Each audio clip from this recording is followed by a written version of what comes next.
Dan sebagai pembuka newsroom kali ini, kami memiliki informasi terkait Aliansi Rakyat Indonesia Bela Palestina yang kembali menggelar aksi di depan kantor Kedutaan Besar Amerika Serikat. Ribuan pembela Palestina hadir pada aksi ini.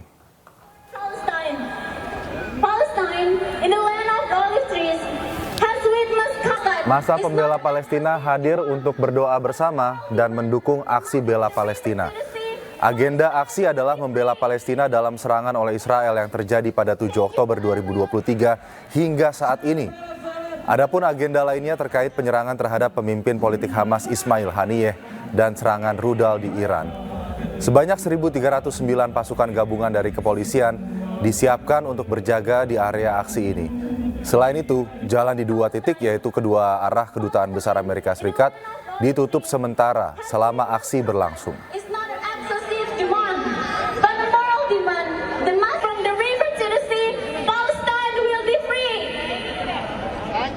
Pertama adalah mengingatkan dunia untuk sama-sama menghentikan pembantaian yang sudah 300 hari.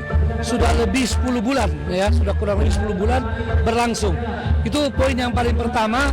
Dan yang kedua, mengingatkan bahwa agar dunia, ya, para pemerintah memperhatikan keputusan Mahkamah Internasional, ya, tentang justice, bahwa sebetulnya pendudukan Israel itu ilegal, ya, di Palestina. Ini harus diupayakan oleh negara-negara di dunia melalui PBB agar dilaksanakan. Yang ketiga, bahwa kita mengecam keras, ya, segala tindakan keji, termasuk pembunuhan kepada pemimpin Palestina, pemimpin Gaza, mantan Perdana Menteri Palestina Ismail Haniyeh yang kemarin gugur terbunuh secara keji di Teheran, ya.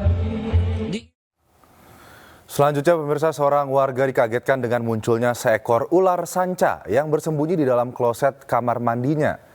Proses evakuasi berlangsung dramatis, tim pemadam kebakaran harus membongkar kloset untuk mengeluarkan ular tersebut.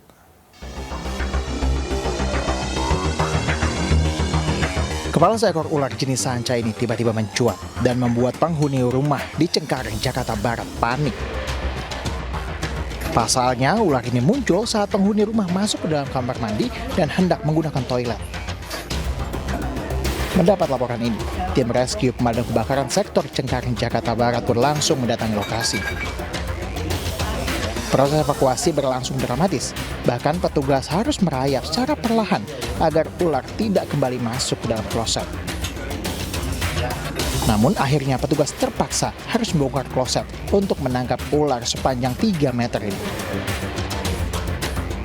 Akhirnya melalui beberapa proses karena nunggu ular itu nongol dan melap lagi, kita tunggu. Kita nongol baru kita tangkap kepalanya langsung karena sulit untuk mengeluarkan, terpaksa klosetnya kita rusak. Pak, itu ada berapa meter panjang ular, Pak? Ular cukup besar, kurang lebih 3 meter, walau besar. Itu yang menyulitkan kita mengeluarkan dari kloset. Mau tidak mau klosetnya harus dibongkar. Setelah dimasukkan ke dalam karung, ular sanca jenis batik ini dievakuasi ke kantor pemadam kebakaran sektor Kecamatan Cengkareng, Jakarta Barat dan akan diserahkan ke Balai Konservasi Sumber Daya Alam untuk dibebas liarkan di habitatnya. Dari Jakarta, Miftahul Gandhi, iNews melaporkan. Pemirsa, sebuah bus pariwisata bermuatan puluhan penumpang jatuh ke jurang di kawasan Puncak Cisarua, Kabupaten Bogor, Jawa Barat. Kecelakaan tersebut mengakibatkan 8 orang penumpang mengalami luka parah.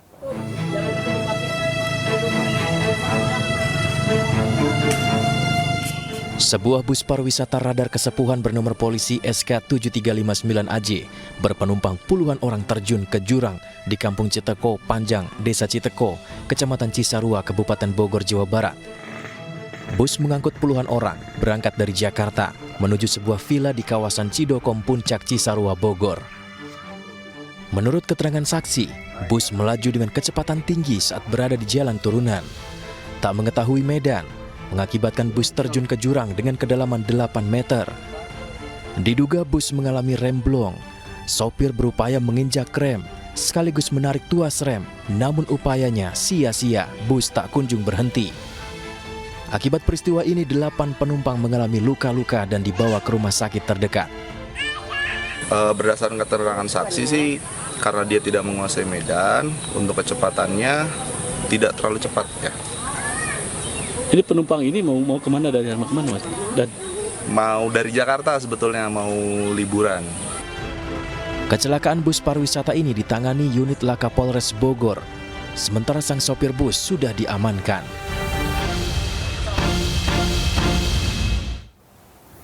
Sementara pasca viralnya semburan air belasan meter di sumur bor di Sampang, Madura, Jawa Timur, tim BPBD Kabupaten Sampang meninjau lokasi dan mengecek kandungan air dari semburan tersebut.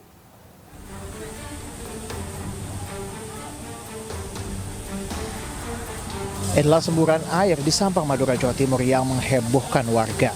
Semburan air ini membumbung tinggi di halaman rumah warga yang terletak di Desa Pandan, Kecamatan Omben, Kabupaten Sampang, Madura, Jawa Timur. Karena khawatir akan adanya kandungan berbahaya, tim BPBD Kabupaten Sampang pun langsung melakukan tinjauan ke lokasi ini. Selanjutnya, tim BPBD akan berkoordinasi dengan pihak-pihak terkait untuk melakukan uji sampel air untuk mengetahui kandungan air secara pasti. Untuk kandungan air tersebut, kami sudah koordinasi dengan OPD terkait, dan OPD terkait melalui TU Bina Marga dari bidang pengairan sudah koordinasi ke bidang SDA Provinsi Jawa Timur. Insya Allah hari ini dari bidang SDA Provinsi Jawa Timur akan menuju ke lokasi untuk mengambil sampel air tersebut dan akan dilakukan uji lab. Sebelumnya semburan air ini pertama kali muncul di lokasi pengeboran sumur di halaman rumah salah seorang warga. Setelah dikerjakan proses pengeboran selama kurang lebih 1 bulan hingga kedalaman mencapai 90 meter, barulah ditemukan sumber air. Namun saat peralatan ditarik pada Jumat dini hari, sumur bor ini mengeluarkan gemuruh disertai dengan semburan air yang menjulang tinggi. Untuk menghindari hal-hal yang tidak diinginkan, pihak pemilik rumah pun diungsikan ke rumah tetangga terdekat. Dari Sampang, Madura, Fatur Rahman, iNews melaporkan. Ya, sebelumnya semburan air sumur bor setinggi 20 meter di Sampang, Jawa Timur menghebohkan warga. Kejadian ini tersebar ke sejumlah warga hingga viral di media sosial dan menjadi tontonan warga. Gembur air, luar biasa. Untuk ke tempat air bisa digunakan masyarakat. Dalam rekaman video milik warga, semburan air sumur bor begitu kencang hingga melambung tinggi melebihi atap rumah warga di Sampang, Jawa Timur. Ketinggian semburan diperkirakan mencapai 20 meter disertai bau belerang. Kejadian ini membuat warga sekitar heboh hingga viral di media sosial. 80 langsung tembus, air nggak ada Pak. Nggak ada air, dibur lagi sama aku sampai 90. Ya kayak gini keluarnya Pak. pertama kali muncul itu air apa? Air. Kayak bunyinya kapal terbang itu Pak. Selain menghebohkan warga setempat, insiden ini mengundang warga dari luar datang ke lokasi kejadian untuk melihat fenomena langka ini dari dekat. Dari Sampang, Jawa Timur, Fatur Rahman, iNews melaporkan. Pemirsa, inventarisasi rumah dilakukan Densus 88 bersama aparat gabungan terkait dugaan terorisme di Kota Batu, Jawa Timur. Sejumlah barang bukti bahan peledak diamankan.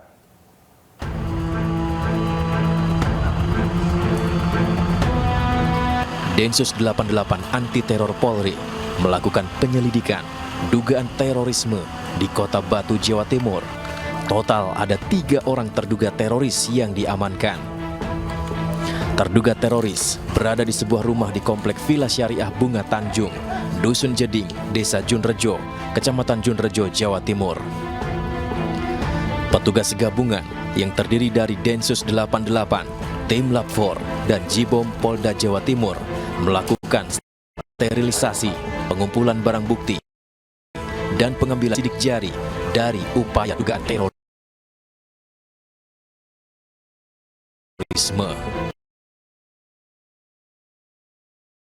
Dengan proses penyelidikan dugaan tindak pidana teroris yang dilakukan tim gabungan baik itu dari Densus 88 maupun Polda Jawa Timur kan itu. Yang pertama kami sampaikan bahwa tim Jibom ini sudah melakukan sterilisasi ya sejak kemarin malam ya. Sejak kemarin sekitar pukul 20.00 itu sudah melakukan sterilisasi terkait dengan TKP rumah ini ya. Kemudian yang kedua juga tadi pagi sekitar pukul 07.00 ya. Tim Lapor juga sudah bekerja melakukan pencarian dan pengumpulan barang bukti sesuai dengan SOP. Ya, kemudian yang ketiga, tim Inavis dan penyidik melakukan inventarisasi barang bukti yang ada di TKP. Kemudian juga mengumpulkan beberapa barang bukti yang ada. Termasuk yang keempat ini pengambilan sidik jari maupun DNA untuk proses penyidikan lebih lanjut. Dalam penyelidikan polisi, menemukan sejumlah bahan peledak dan peralatan meracik bom saat menggeledah rumah terduga teroris tersebut. Namun petugas belum menjelaskan secara lengkap mengenai penangkapan dan jaringan teroris ini. Tim Liputan iNews melaporkan. Sebelumnya, Densus 88 anti teror menggerebek terduga teroris di perumahan Bunga Tanjung, Junrejo, Kota Batu, Jawa Timur. 3 orang yang merupakan satu keluarga diamankan dalam penggerbekan ini.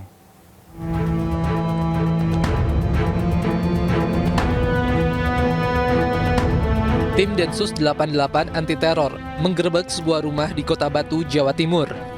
3 orang terduga teroris diamankan dari lokasi. Polisi juga mengerahkan tim Inavis untuk menggeledah rumah terduga teroris dan menemukan barang bukti penyelidikan. 3 terduga yang ditangkap tim Densus merupakan suami, istri, dan seorang anaknya. Ketiganya adalah warga Jakarta yang mengaku bekerja di Kota Batu. Sementara ini ada 3 orang ya yang diamankan ya, jadi masih statusnya diamankan. Untuk proses lainnya nanti tolong ditunggu. Ini kan masih berproses ya. Jadi konstruksi peristiwanya, konstruksi hukumnya mohon ditunggu rekan-rekan media.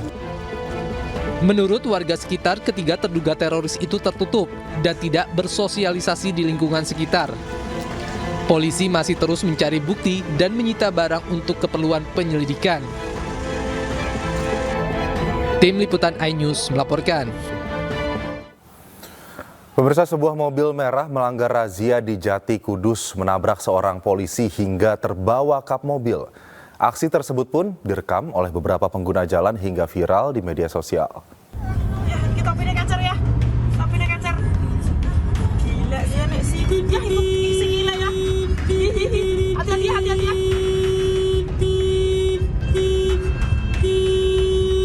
Video viral menunjukkan aksi kejar-kejaran dramatis saat mobil terus melaju meski polisi tergantung di kap. Pengemudi mobil merah berusaha untuk menurunkan paksa polisi itu dengan mengerem, namun kembali tancap gas.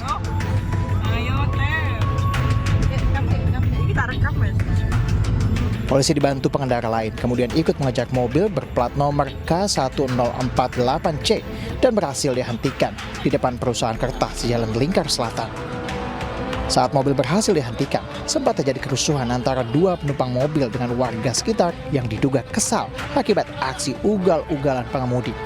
Warga pun menduga pengemudi mobil merah ini pelaku pencurian pisang. Pelaku yang katanya itu pencurian pisang itu, tapi belum jelas itu benar apa tidak. Dan waktu itu di sana itu dari mepet mobil putih, mobil pribadi Pak Polisi. Itu sampai di sini ketangkep di sini terus mobil patroli yang manual itu menghadap di sana. Terkait dengan kronologi kejadian, pihak polisian tidak memberikan keterangan banyak, hanya membenarkan kejadiannya. Dari Kudus, Jawa Tengah, Nur Khairuddin Ais melaporkan. Pemirsa, kuasa hukum yakin Mahkamah Agung akan mengabulkan PK Saka Tatal. Informasi selengkapnya sesaat lagi. iNewsroom segera kembali.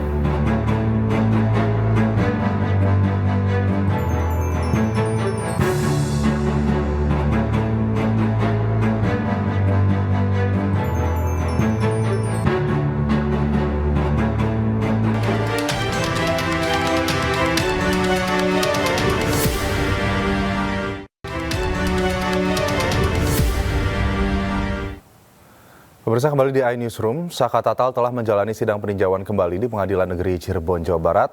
Apa yang akan terjadi jika Saka Tatal memenangkan sidang PK? Kita simak informasinya berikut.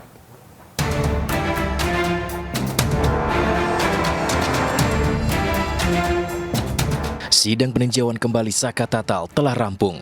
Bola panas kini berada di tangan Mahkamah Agung menentukan nasib Saka Tatal. Jika gugatan peninjauan kembali Saka Tatal dikabulkan, maka hal ini akan berdampak pada konstruksi ulang kasus pembunuhan Vina. Salah satunya, bisa saja ini bukan pembunuhan. Nah, kalau bukan pembunuhan berencana, ya efeknya kepada tindak pidananya. Kalau efek pada tindak pidana, berarti tidak ada tindak pidana pembunuhan berencana. Siapa pelakunya? Semua pelaku dalam delik penyertaan itu berarti tidak mungkin terjadi itu. Karena akibatnya, objeknya itu ternyata bukan disebabkan karena pembunuhan berencana. Gitu. Nah, kalau itu yang terjadi, berarti efek pada semuanya. Dan yang kedua adalah juga pada pemohon PK Saka Katatal. Di sisi lain, penasihat Kapolri Arianto Sutardi mengatakan, jika PK dimenangkan, maka hal ini akan berpengaruh pada nasib 7 terpidana lainnya di kasus Vina dan Eki. Tapi seandainya di dalam PK itu diputuskan bahwa ternyata putusan yang dulu itu tidak benar mengatakan itu adanya pembunuhan berencana, dan dengan demikian maka si Saka ini tidak mungkin dong, kalau tidak ada kasusnya kan nggak mungkin ada tersangkanya kan gitu.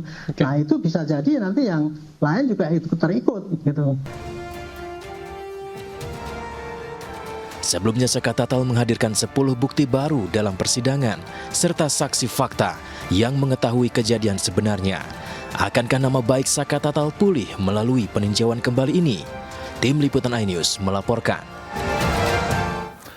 Ya, sementara itu kuasa hukum Saka Tatal Edwin Partogi yakin jika kasus Vina terjadi karena kecelakaan dan Mahkamah Agung akan mengabulkan PK yang diajukan. Keyakinan tersebut berdasarkan sejumlah bukti dan saksi yang dihadirkan dalam sidang PK Saka.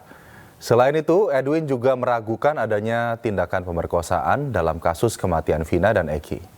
Mahkamah Agung kami akan mengabulkan permohonan PK dari Saka Tatal karena memang berdasarkan bukti-bukti yang kami ajukan, novum, saksi, dan ahli, nyatanya memang peristiwa yang terjadi itu adalah kecelakaan lalu lintas sebagaimana yang telah disimpulkan oleh polisi yang datang ke TKP pada tanggal 27 Agustus 2016.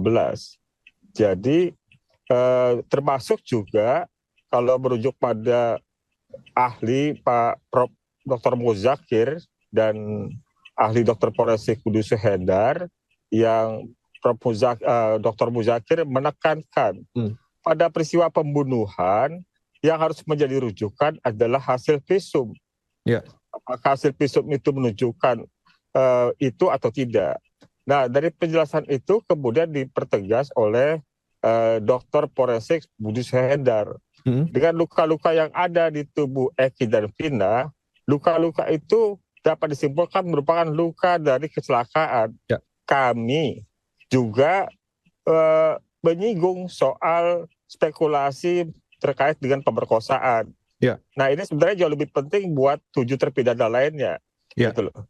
Jadi kalau dari soal itu juga yang tuduhan soal pemerkosaan itu lebih pada spekulasi dibanding dengan fakta karena tidak ada bukti-bukti fisik ya yang menunjukkan terjadi peristiwa itu. Ya. Termasuk kalau kita lihat dari pakaian Vina itu masih lengkap. Informasi lainnya, keluarga dari selebgram asal kota Medan yang tewas saat menjalani sedot lemak di Depok menerima dengan ikhlas. Keluarga pun menolak untuk dilakukan autopsi.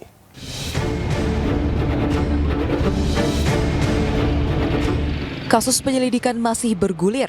Keluarga dari korban dugaan malpraktik sedot lemak Ella Nandasari Hasibuan menyatakan menolak otopsi dan pembongkaran makam di pemakaman Pangkalan Brandan, Kabupaten Langkat, Sumatera Utara. Keluarga menerima dengan ikhlas dan menyelesaikan jalur ini dengan damai. Sementara pihak klinik setuju untuk membiayai sekolah anak almarhum Ella hingga SMA.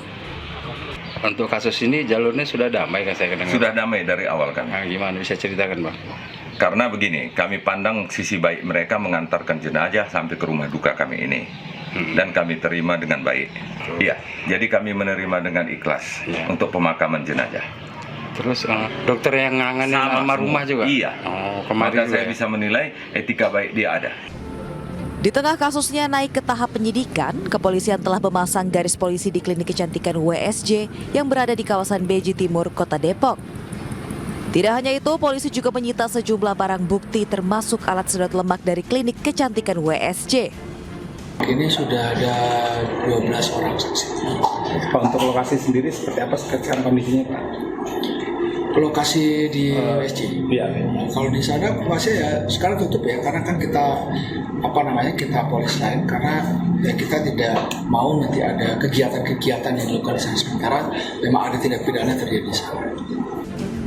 Petugas Satreskrim Polres Metro Depok juga telah tiba di Kota Medan untuk berkoordinasi dengan pihak rumah sakit dan keluarga korban guna penyelidikan lebih lanjut. Dari Depok, Jawa Barat, Iyung Rizky, iNews melaporkan. Pemirsa, buntut viralnya kasus penganiayaan terhadap 2 balita oleh tersangka MI, Dinas Pendidikan Kota Depok merekomendasikan operasional daycare Wensen School untuk ditutup. Selain mempermudah proses penyelidikan, penutupan juga mempertimbangkan perizinan dari daycare tersebut.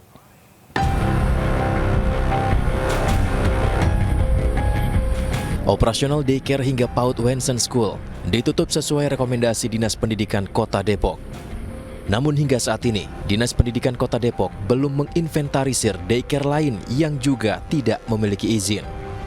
Saat ini pihak kepolisian Polres Metro Depok telah memasang garis polisi di area daycare Wensen School yang berada di Jalan Putri Tunggal, Harjamukti, Kota Depok. Kepala Dinas Pendidikan Kota Depok Siti Hairijah mengatakan, hal ini terjadi lantaran adanya kelemahan bersama sehingga tidak mengetahui secara cepat daycare Wensen School ternyata tidak memiliki izin operasional.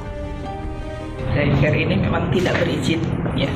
Yang berizin adalah kelompok bermainnya. Tapi itu pun kita evaluasi dan kami sudah rapat dengan Dinas Perizinan. Dinas Pendidikan merekomendasikan untuk ditutup lembaga ini. Sebenarnya banyak nggak sih Bu lembaga-lembaga seperti ini di Depok yang tidak punya izin, Bu? Nah, kita belum menginventarisir. Iya, Ibu ini kok bisa dia beroperasi sebagai daycare tapi tidak ada izin, itu seperti apa, Bu? Nah, ini mungkin kelemahan kita bersama nih. Sementara itu khawatir diancam dan terjadi intervensi hukum, korban dan sejumlah saksi dalam kasus penganiayaan balita di daycare Depok tersebut mengajukan perlindungan hukum ke LPSK.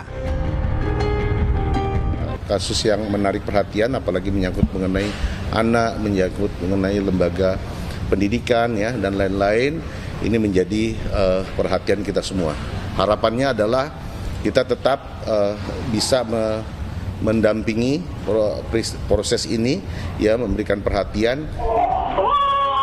Tersangka MI, pemilik daycare sekaligus pelaku penganiayaan sejumlah balita di daycare miliknya, diketahui saat ditangkap sedang dalam keadaan kurang sehat dan rencananya akan diantarkan ke Rumah Sakit Polri Kramat Jati, Jakarta Timur.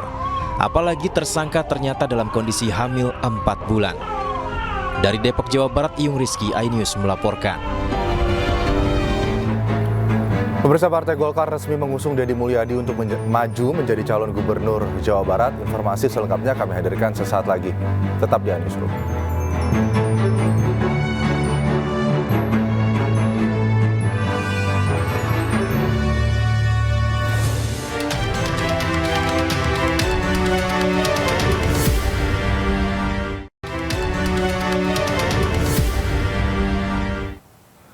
Pemirsa, kembali di iNewsroom, Saka Tatal telah menjalani sidang peninjauan kembali di Pengadilan Negeri Cirebon, Jawa Barat. Apa yang akan terjadi jika Saka Tatal memenangkan sidang PK? Kita simak informasinya berikut.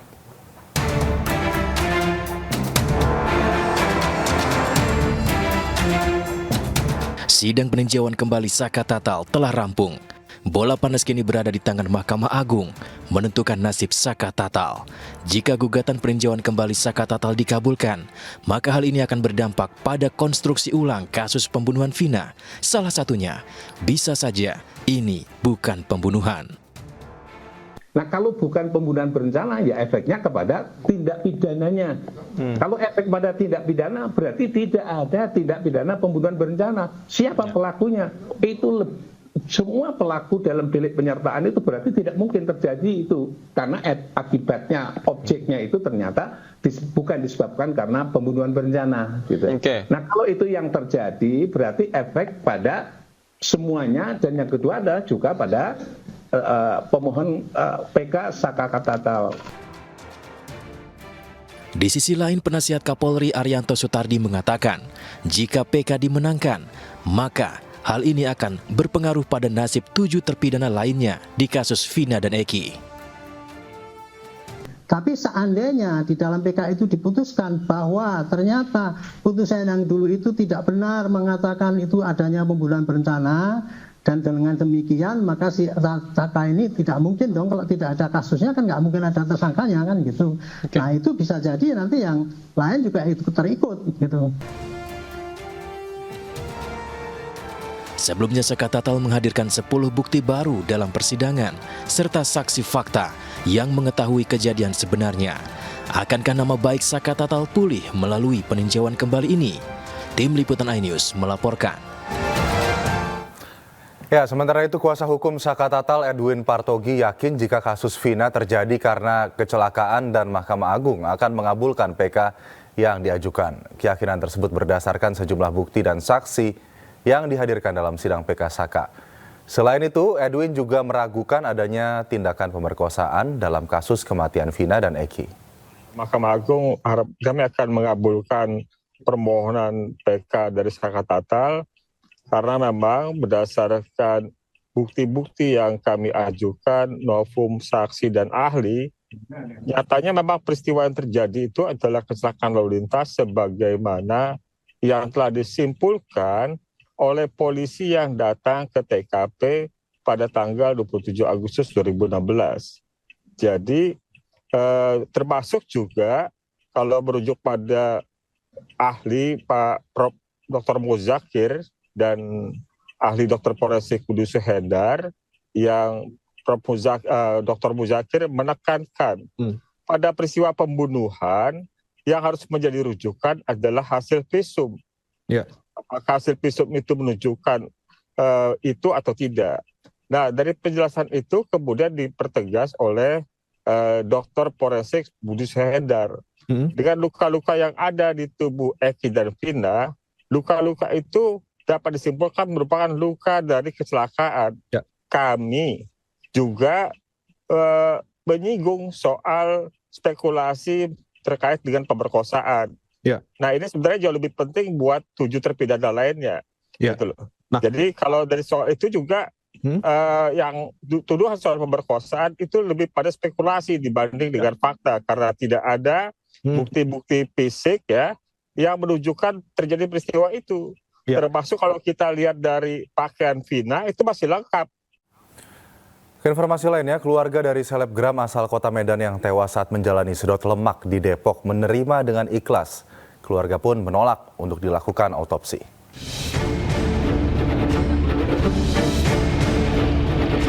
Kasus penyelidikan masih bergulir. Keluarga dari korban dugaan malpraktik sedot lemak Ella Nandasari Hasibuan menyatakan menolak otopsi dan pembongkaran makam di pemakaman Pangkalan Brandan, Kabupaten Langkat, Sumatera Utara.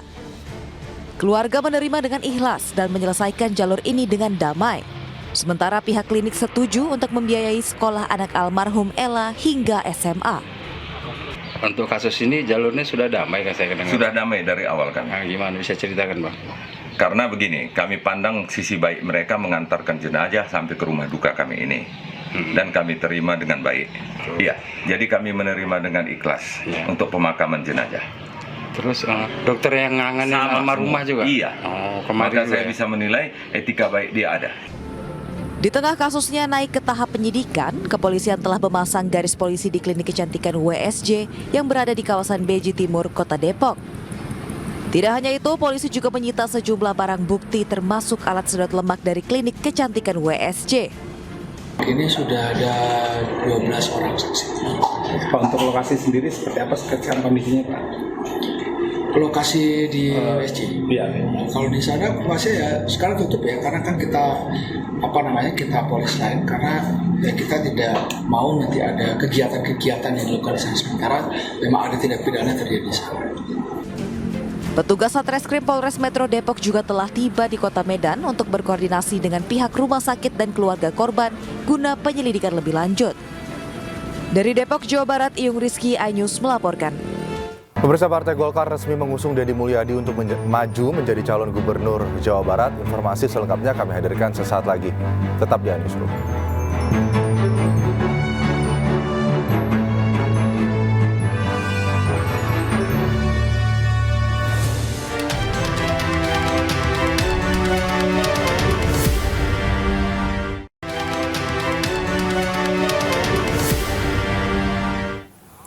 Ya, kembali di iNewsroom masih bersama saya Aldi Hawari. Pemirsa, Partai Golkar resmi mengusung Deddy Mulyadi untuk maju menjadi calon gubernur Jawa Barat.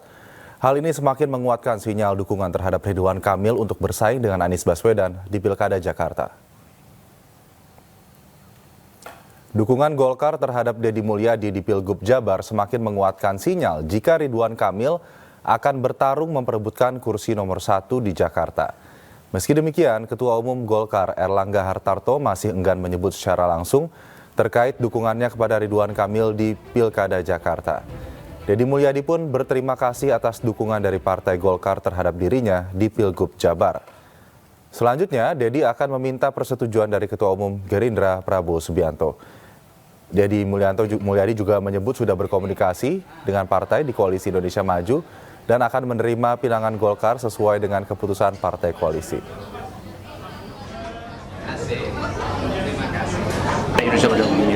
Jadi kita tadi sudah berdiskusi banyak, intinya bahwa kita mendukung Pak Deddy Mulyadi untuk menjadi calon gubernur di Jawa Barat. Calonnya sih setuju, Mas. Sebagai calon pengantinnya setuju, tetapi kan persetujuan itu kan harus nanti diridoi, ya, direstui, bahkan aktanya harus ditandatangan oleh Ketua Umum DPP Partai Gerindra Pak Prabowo Subianto. Ya mungkin nanti Mas Inggi matur ke Pak Ketua Umum, saya juga matur ke Pak Ketua Umum dan Ketua Dewan Pembina, Mas. Partai Keadilan Sejahtera PKS resmi mengumumkan arah dukungannya di Pilgub Sumatera Utara. PKS mengusung Wali Kota Medan Bobi Nasution untuk maju sebagai calon gubernur Sumatera Utara di Pilkada 2024. Rekomendasi dari PKS tersebut diserahkan langsung oleh Presiden PKS Ahmad Saiku di DPP PKS. Bobi bersyukur bisa didukung oleh PKS dan ini menambah jumlah dukungan parpol untuk Bobi dalam Pilkada Sumatera Utara 2024. 1, 2. Kepal semangat boleh izin 1, 2. Iya. Tahan sekali lagi 1, 2.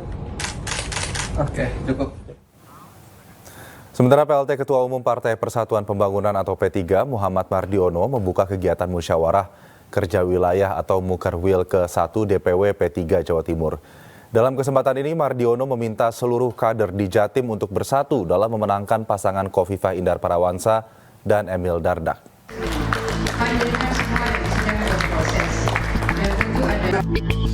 PLT Ketua Umum Partai Persatuan Pembangunan atau P3 Muhammad Mardiono membuka kegiatan musyawarah kerja wilayah atau Mukerwil ke-1 DPW DPP Jawa Timur. Kehadiran Muhammad Mardiono dan Khofifah Indar Parawansa serta Emil Dardak disambut antusias para kader Partai Persatuan Pembangunan. Dalam kesempatan tersebut, Mardiono meminta para kader P3 di Jawa Timur untuk memberikan dukungan serta memenangkan calon yang diusung, yakni Cagup Cawagup Jawa Timur Khofifah Indar Parawansa dan Emil Elistianto Dardak. Tentu Partai Persatuan Bangunan telah memberikan dukungan kepada Ibu Khofifah Pak Emil Dardak itu. Tentu dukungan ini tidak hanya semata dukungan administrasi yang dibutuhkan, tetapi dukungan yaitu kinerja para kader ya untuk ikut kerja politik ya dari mulai tingkat yang paling bawah, ranting ya, DPC, PAC, seluruhnya harus bekerja untuk memenangkan yang kita usung, yang kita dukung yaitu Ibu Khofifah Pak Emil Dardak. Itu adalah kewajiban kader-kader Partai Persatuan Bangunan semuanya. Calon Gubernur Jawa Timur Khofifah mengucapkan terima kasih kepada P3 atas amanah yang telah diberikan kepadanya. Dengan rekomendasi tersebut, Khofifah siap bekerja keras menjalankan amanah ini. Persatuan Pembangunan dari rekomendasi DPW kemudian disetujui oleh DPP, kami telah menerima SK itu dan tentu selain berterima kasih kami siap untuk bekerja keras menjalankan amanah ini. Mudah-mudahan berseiring dengan semua kekuatan elemen strategis Jawa Timur untuk mengantarkan kemenangan ini berseiring ridha baraka Allah. Muhammad Mardiono juga menambahkan agar Mukerwil Jatim kali ini mampu melahirkan ide gagasan untuk kemajuan partai berlambang Ka'bah itu. Dari Surabaya, Jawa Timur, Rahmat Ilyasan, iNews melaporkan. Sementara usai dimutasi dari jabatannya sebagai Kapolda Jawa Tengah, peluang Ahmad Lutfi menjadi kader partai tertutup. Pencalonannya dalam gelaran pilkada pun baru bisa dilakukan usai dirinya pensiun.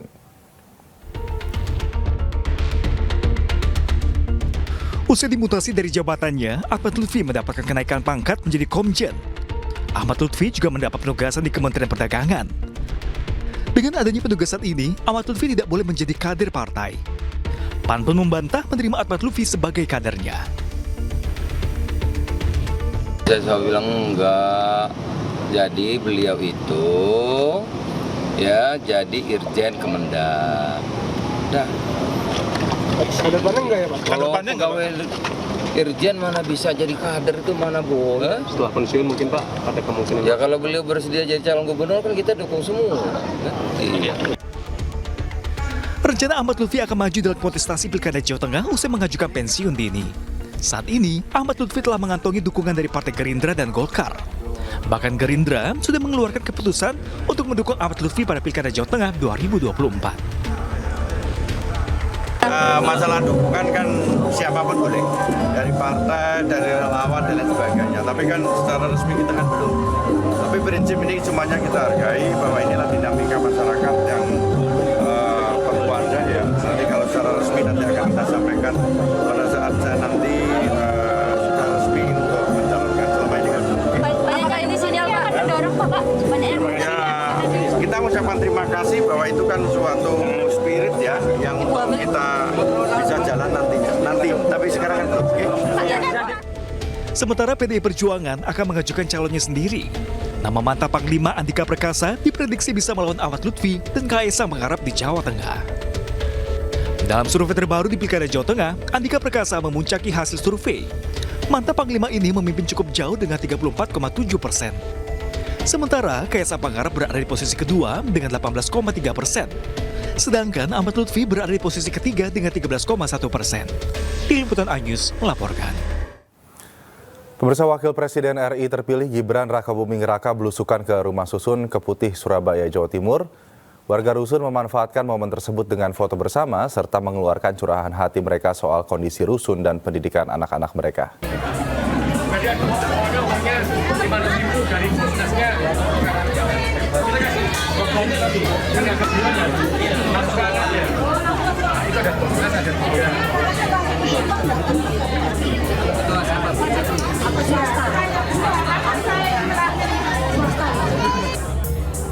Gibran Rakabuming Raka belusukan di Rusun Keputih, Kecamatan Sukolilo, Surabaya, Jawa Timur. Warga langsung berebut foto dan mencurahkan isi hati mereka dengan Gibran Rakabuming Raka setibanya Wakil Presiden RI terpilih ini di Rumah Susun. Gibran mengunjungi rusun bersama Wali Kota Surabaya Eri Cahyadi dan mantan Wakil Gubernur Jawa Timur Emil Dardak.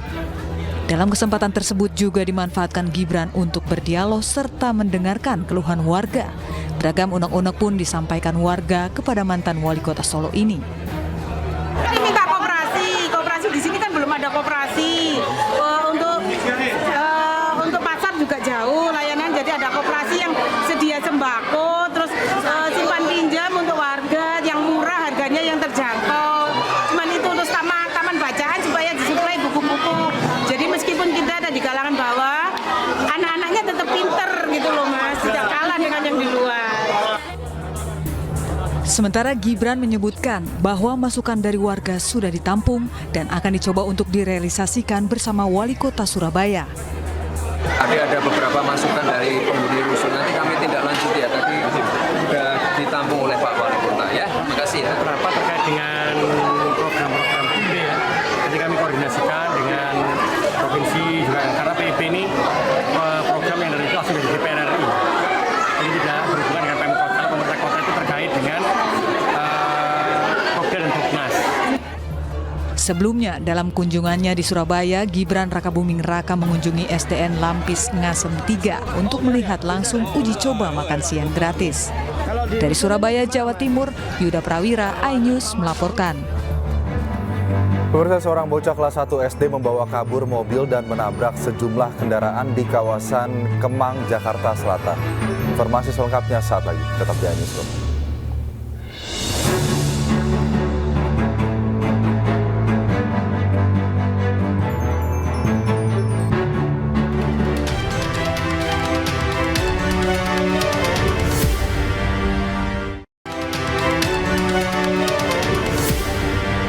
Pemirsa, sebuah mobil berwarna merah melanggar razia di Jati Kudus menabrak seorang polisi hingga terbawa kap mobil.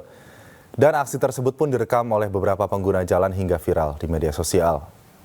Ya, kita pindah kacar ya. Kita pindah kacar.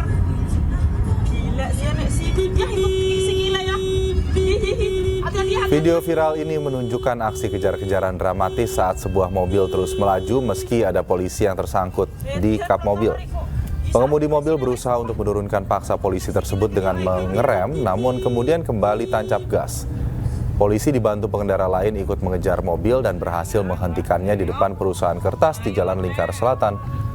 Sempat terjadi kerusuhan antara dua penumpang mobil dengan warga sekitar yang diduga kesal akibat aksi ugal-ugalan pengemudi. Warga menduga pengemudi mobil merah tersebut adalah pelaku pencurian pisang.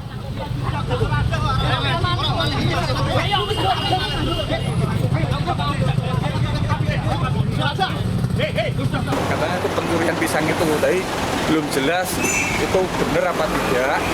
Dan waktu itu di sana itu dari mepet mobil putih, mobil pribadi Pak Polisi. Terus sampai di sini ketangkep di sini terus mobil patroli yang manual itu berada di sana.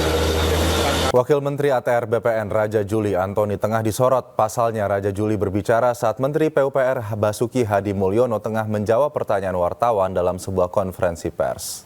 Ya, ditanya beliau dong, masa nanya saya. Harapan kami sebagai warga negara, ya mudah-mudahan ini tetap berlanjut terus apa yang dilakukan. Dan yang bisa saya tambahkan ya, sejauh ini sejak proses beredar kampanye potongan video yang memperlihatkan sikap Raja Juli saat Menteri PUPR Basuki Hadi Mulyono tengah menjawab pertanyaan wartawan.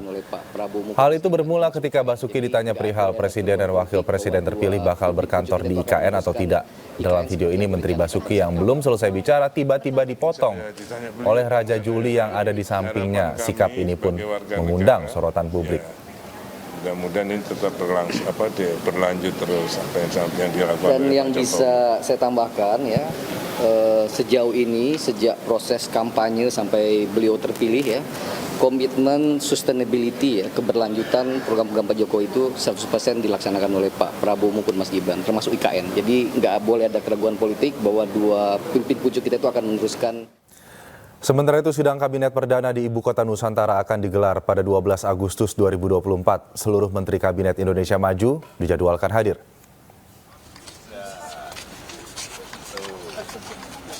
Sidang Kabinet Perdana di IKN akan digelar 12 Agustus 2024. Meski masih menunggu kesiapan seluruh sarana dan prasarana, Presiden Joko Widodo meminta seluruh Menteri Kabinet Indonesia Maju hadir dalam rapat. Menteri Pertahanan sekaligus Presiden terpilih Prabowo Subianto memastikan akan hadir. Sementara itu pada 11 hingga 14 Agustus Presiden Joko Widodo akan melakukan groundbreaking sejumlah proyek di IKN. Sementara pada 13 Agustus Presiden akan memanggil kepala daerah ke IKN. Ada yang menginap, kalau saya mulai mungkin tanggal 9 sudah di sana. Di rumah dinas sudah, Pak? Ya, yang menteri-menteri lainnya mungkin hanya mandi, ada juga yang sedang tergantung beliau-beliau. Nah, untuk rumah dinas sendiri Pak udah selesai semuanya? Belum. Kalau untuk Agustus ini baru 14. Nah, 14 kan tiap rumah ada 3 kamar. Dan dengan 1 kamar utama, 2 kamar. Pemirsa, sholat goib berlangsung di masjid-masjid di seluruh Turki pada hari Jumat untuk mengenang pemimpin Hamas Ismail Haniyeh. Informasi selengkapnya kami hadirkan sesaat lagi, tetap bersama kami di Newsroom.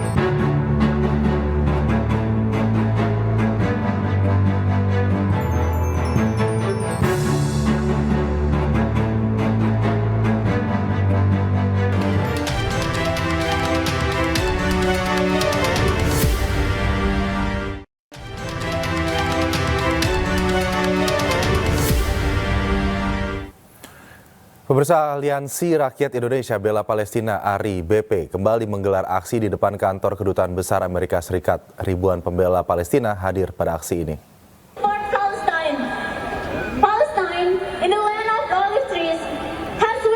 Masa pembela Palestina hadir untuk berdoa bersama dan mendukung aksi bela Palestina. Agenda aksi adalah membela Palestina dalam serangan oleh Israel yang terjadi pada 7 Oktober 2023 hingga saat ini. Adapun agenda lainnya terkait penyerangan terhadap pemimpin politik Hamas Ismail Haniyeh dan serangan rudal di Iran. Sebanyak 1.309 pasukan gabungan dari kepolisian disiapkan untuk berjaga di area aksi ini. Selain itu, aksi jalan di 2 titik yaitu kedua arah kedutaan Amerika Serikat ditutup sementara selama aksi berlangsung.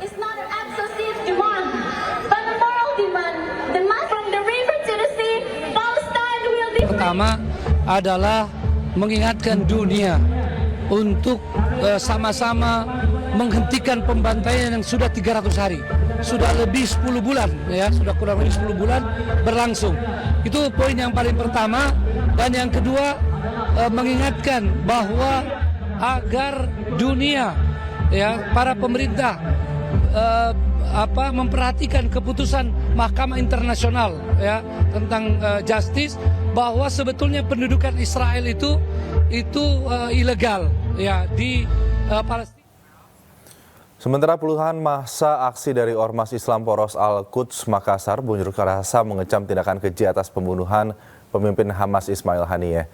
Protes ditunjukkan massa dengan membakar bendera Israel. Yang kita lakukan sebagai bentuk demokrasi dan dukungan kita terhadap Palestina menjadi ibadah bagi diri kita pribadi-pribadi dan menjadi kebanggaan bagi bangsa Indonesia. Dengan membakar bendera Zionis Israel, puluhan massa aksi dari Ormas Islam Poros Al-Quds Makassar berunjuk rasa di depan Monumen Mandala Kota Makassar, Sulawesi Selatan. Aksi bakar bendera Israel dilakukan sebagai bentuk mengecam dan mengutuk aksi keji yang hingga saat ini masih terus dilancarkan Israel ke Palestina. Belum lagi baru-baru ini pemimpin Hamas Ismail Haniyeh diduga sengaja dibunuh pasukan Zionis Israel. Pembunuhan terhadap pribadi Ismail Haniyeh dinilai operasi terorisme terstruktur dan sistematis yang dianggap biadab dan licik sekaligus berbahaya bagi tata kehidupan dan keagamaan regional maupun global. Massa aksi juga mengutuk keras aksi kekejaman Zionis Israel yang hingga saat ini masih terus menyerang sejumlah wilayah di Palestina. Kita berbela-sungkawa atas syahidnya Ismail Haniyeh yang dirudal secara sadis ya, di Iran. Harusnya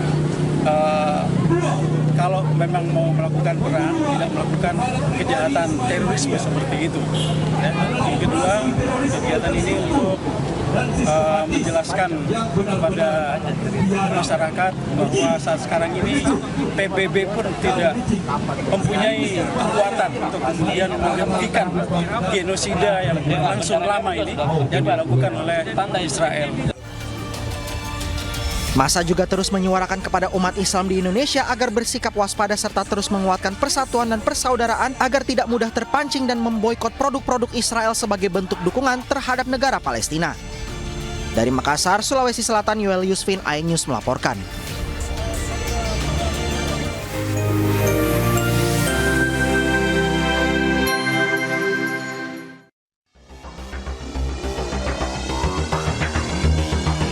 Kepala seekor ular